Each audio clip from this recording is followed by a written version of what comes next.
All right, let's talk about brows, my loves.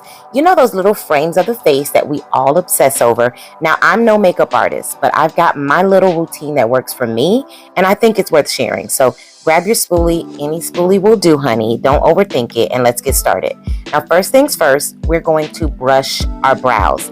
Take your spoolie and gently brush your hairs upwards and outwards.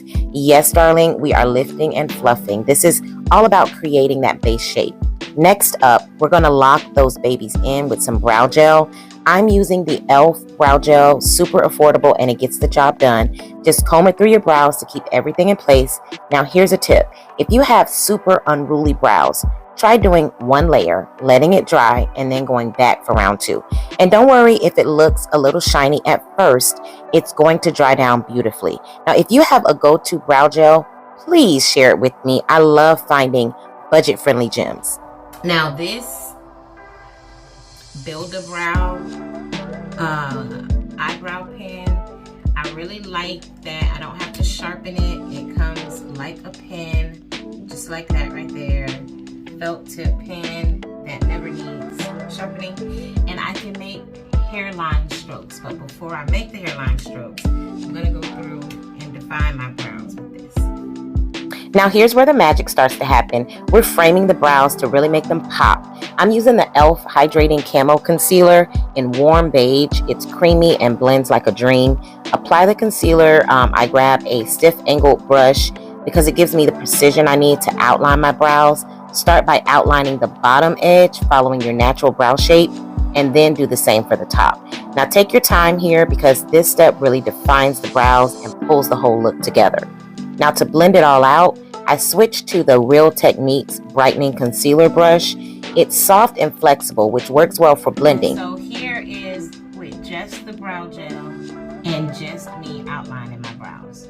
I haven't even used the pen yet. Like, you see it? Oh my God, I love it, I love it, I love it.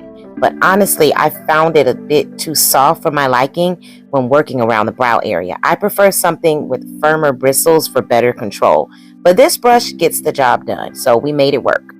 Now, if you have a favorite brush for blending your concealer around the brows, let me know in the comments because I'm still on the hunt for the perfect one for me.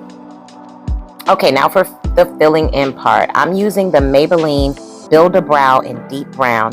And let me tell you, this stuff is great for creating those hair-like strokes.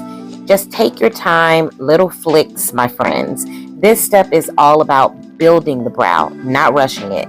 And you know what they say, eyebrows are sisters, not twins.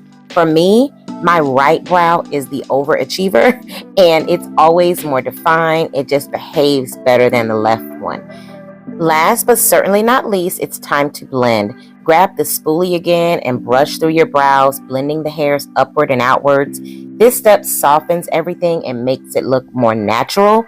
And then, of course, you're going to take your concealer brush of your choice, or like I did, the foundation brush, and blend out the edges of the concealer so there's no harsh lines. The Build-A-Brow pen actually has a gel in the tip. So I really didn't need it, but this gel brow,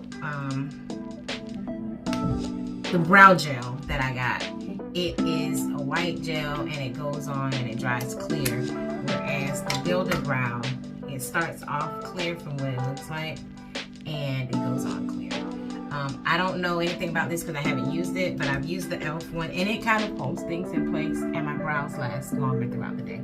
Okay, so this is the final results. I really like it. And that again that I use is the Build-A-Brow by Maybelline and e.l.f. brow gel. Let me know what y'all think. I'm not a perfectionist. I'm not a makeup artist.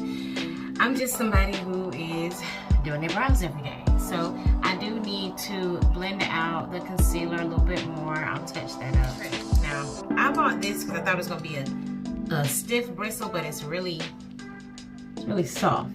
This is the foundation brush. And the bristles are a little bit thicker, stiffer, but it's big. So it's hard to really get in the tiny areas that I'm trying to touch with this brush. So So I'll figure it out. I'm gonna keep perfecting it, but this is it now.